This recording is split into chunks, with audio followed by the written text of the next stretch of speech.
I wanted to share with you 4 of my favorite hot chocolate recipes. Well, actually, there is a couple of iced chocolate recipes in there as well.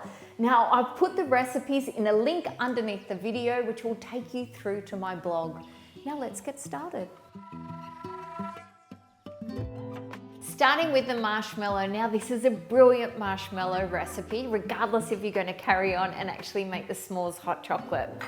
I have some gelatin here which has been soaked in some chilled water, so it's gelatin sheet, until it becomes pliable. Gently squeeze out the excess water and I've placed it in a bowl. So that goes into the bottom of the mixer, together with some water. Then in a saucepan, we're going to combine water together with some sugar. The trick here is to not boil this for too long. We're simply wanting to dissolve the sugar. Once the sugar's dissolved, we're going to pour it into the gelatin and water. Now you can stir the sugar and water until it starts to boil. Once it starts to boil, you can't stir it because that agitation can cause the sugar to crystallize. Once it starts boiling, boil it for about 30 seconds to ensure you dissolve all the sugar.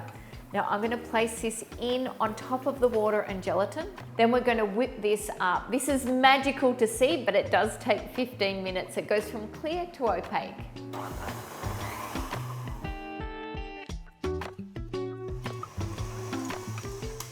Have a look at that texture and notice it's running off the whisk. So the marshmallow does need to be whipped a little bit more. But before we continue whipping, I'm adding in some vanilla. Would it be marshmallow without vanilla? And I'm adding in a touch of salt, which is going to help to balance the flavor. We're going to continue whipping till it just holds on the whisk.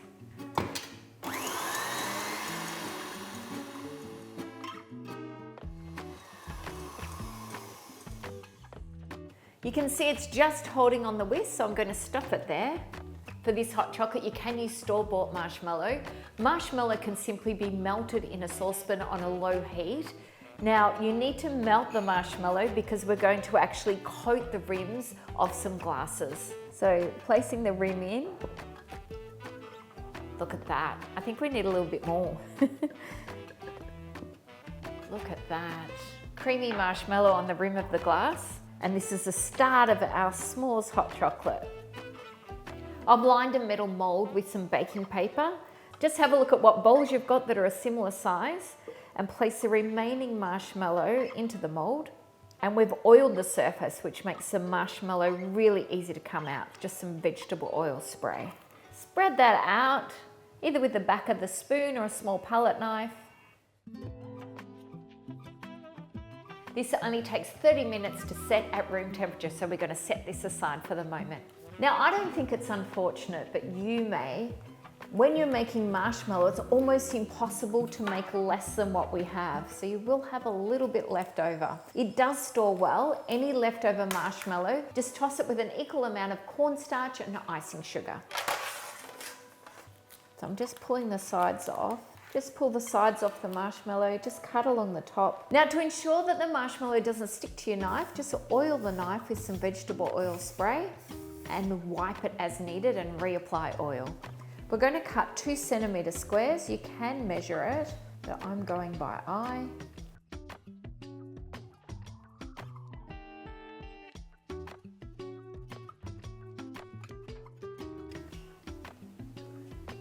Then we pull out, ta-da! Individual squares of marshmallow. You can set these aside, ready for your s'mores hot chocolate. Now for the shortbread pastry. You can't have a s'mores hot chocolate without shortbread pastry.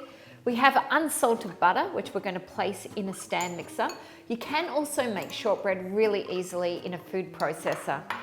Put that together with some brown sugar. Mix that until there's no lumps of butter.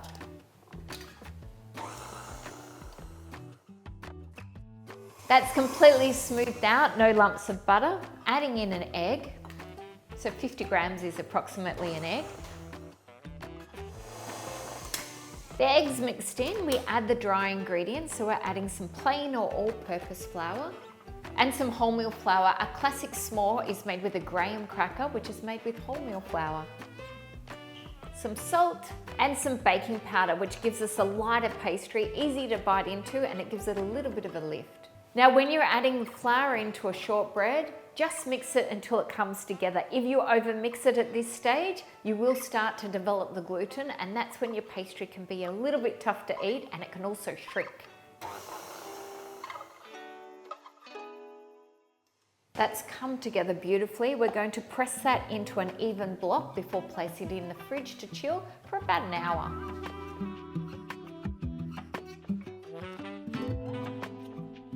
For the graham cracker component, I'm referring to it as a shortbread because it is more of a shortbread. You can use a store-bought biscuit if you want to. You don't have to make your own pastry and roll it out and bake it. But I do think the ring sits quite nicely on the glass. The glass I've used, this ring sits perfectly, but you may be using a different size glass. So just measure the glass that you're using and then find another glass that's a similar size, if you don't have round cutters, to cut the outside of the shortbread and the inside to give you a nice ring to go on top. So even have a look at different bowls you've got, because you can use those as a cutter. So we cut out the outside and then as evenly as you can, eyeball it, cut the inside. Shake off the excess flour and place it onto a lined tray. We're going to bake these at 160 degrees for approximately 8 to 12 minutes. Very broad bracket, I know, but every oven is completely different. So you do need to check. Once it's a light golden brown color, you're going to remove them from the oven, cool them completely at room temperature. Nothing goes to waste here. You can also bake the centers, which would be perfect dunked in your hot chocolate. Now with any leftover pastry, dust off the excess flour. Don't knead it at all, just fold it gently, pop it into your freezer. My favorite thing to do with leftover pastry is to grate it to make the perfect crumble. Whether you bake the crumble on its own or put some blueberries, some corn flour, a little bit of sugar in a bowl, put it in individual dishes and this frozen crumble grated on top. Perfect. Now we're creating a ganache, but it's such a small amount of ganache because this recipe will make one hot chocolate. Obviously you can multiply it for multiple people, but we place all the ingredients into a bowl. So that's cream and a dark chocolate. The reason we use dark chocolate is because we're adding so much milk. If you use milk chocolate, it becomes too weak. So dark chocolate will give us a really beautiful chocolate punch flavor. A touch of cinnamon, which is going to give us some warmth in the hot chocolate. Microwave this all together, 30-second increments, and then mix it until it's all smooth and shiny. I've got all the elements here ready. Now this is a ganache. You can see I've whisked that together and it's supple and shiny. Exactly what we're looking for.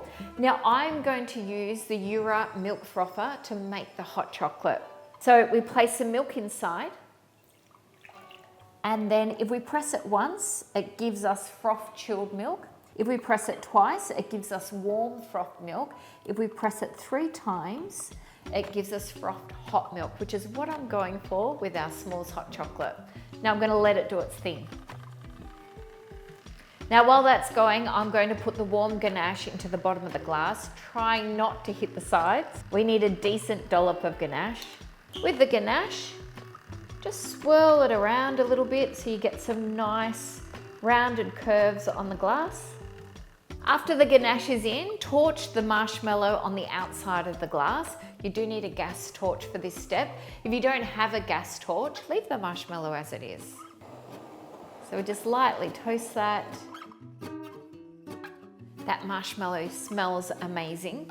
Our frother has finished and it's perfectly shaped to be able to pour. So we pour it straight into the glass. Now this is my version of a graham cracker, which is going to be dusted with cocoa powder for an extra chocolate hit. Okay, that shortbread ring goes directly on top.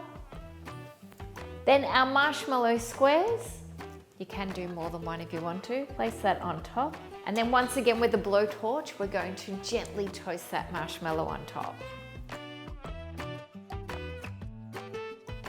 While the marshmallow is still hot on top, you want to serve it straight away. Before you drink it, give it a really good stir to bring that ganache up from the base and mix it together with the milk. Now this might become a daily addiction. S'mores hot chocolate, it's hard to beat that.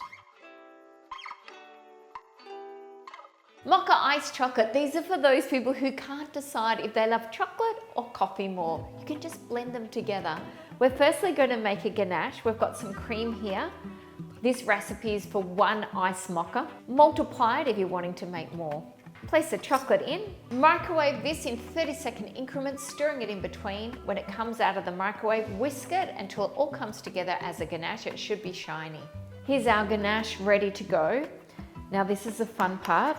We're going to spoon this ganache inside the glass, ensuring that we get the top of the rim as well. So just cover the top of the ring and look at that drip down. Continue around the glass with different amounts of chocolate so it drips in different areas, which I think looks nice. Then we coat the top of the glass, then cover any areas where the ganache has slid down that you need to top up. I'm really happy with my ganache coating. You can spend quite a bit of time on it, and you can never have too much ganache in the glass. I have some grated chocolate here, a dark chocolate block. Turn the glass upside down and thoroughly coat the rim. We're utilizing the Jura Milk Frother. We're going to do a cold milk froth. Who knew you could do that? Place the milk in, the milk is chilled. By pressing this once, it's going to give us a cold froth milk. Now the ice cubes go in. Fill these up, place these in till the glass is about 3/4 full. Our chilled milk is ready to go. Place that in. Oh, look how creamy that looks. I have a Jura espresso coffee. Place that in. Top up as needed with more milk. I'm going to finish with some whipped cream on top. So just using a teaspoon. So whip the cream up until it's light and fluffy. This doesn't have any sugar in it. If you have a sweet tooth, you can add some sugar to the cream before whipping. I hope you loved my ice mocha. Now, if you like me and love chocolate, load up the glass, add a bit more chocolate and enjoy. Now this is a perfect combination. I can guarantee, I've tested this recipe multiple times. The perfect match for matcha tea is strawberry. We're going to start this recipe with a strawberry compote, which we're going to puree. So place some strawberries into the pot. I'm using frozen strawberries together with some sugar. What the sugar does is it helps to preserve the strawberry mixture, but it also pulls all the juice of the strawberries out. We're going to cook this on a medium heat while stirring for about 10 to 15 minutes.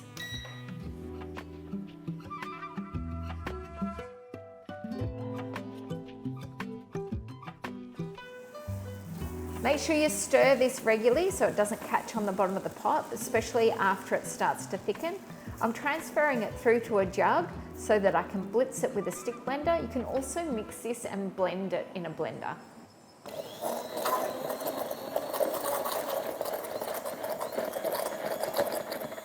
Once you've blitzed it, transfer it to a bowl until you're ready to assemble your drink.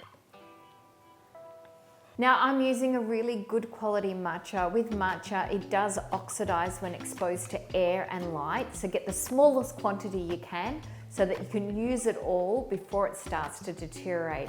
The flavor will start to deteriorate, as will the color. Now I'm going to sieve this into a bowl. We add in 2 tablespoons of hot water. We whisk it together to create a paste. The aroma coming off this is absolutely beautiful. This now goes into the fridge. With this glass, I'm dipping the rim in melted white chocolate. So dip the rim in. Turn it over quickly so we get some nice drips on there. Give it a bit of a shake. Now in the Jura Milk Frother, we're going to add some milk together with our green tea paste. We're going to turn this on, pressing it once for the cold frothing function, and that's going to froth the milk and the matcha green tea together. 2 tablespoons of the strawberry sauce goes in on the base.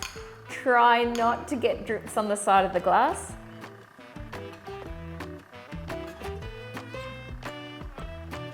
Place the ice cubes in.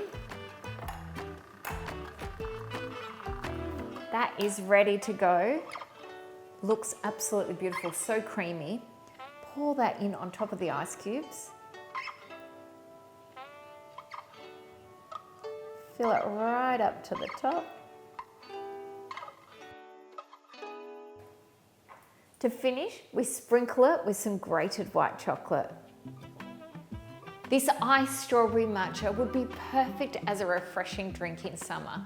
But now I think of it, I think it's perfect any time of the year.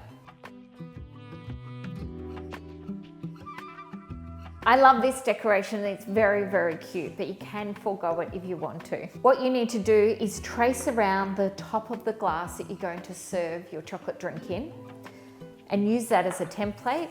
Take a second piece of baking paper and scrunch it up. So completely scrunch it up and then spread it out.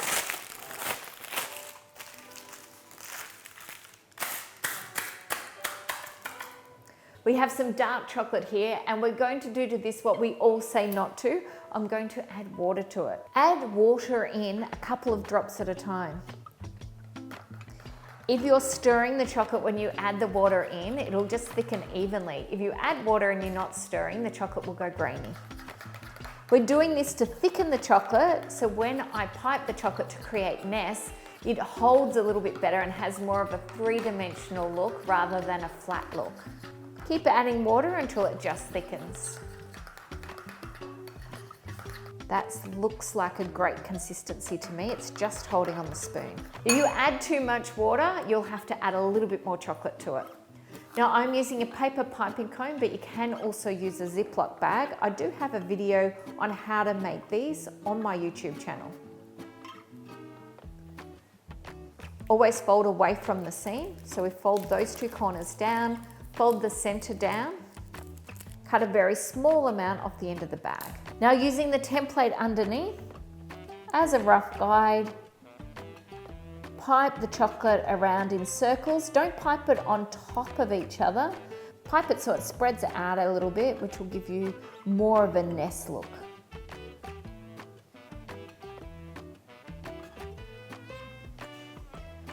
You don't have to do them too high. You can stack two on top of each other if you want to.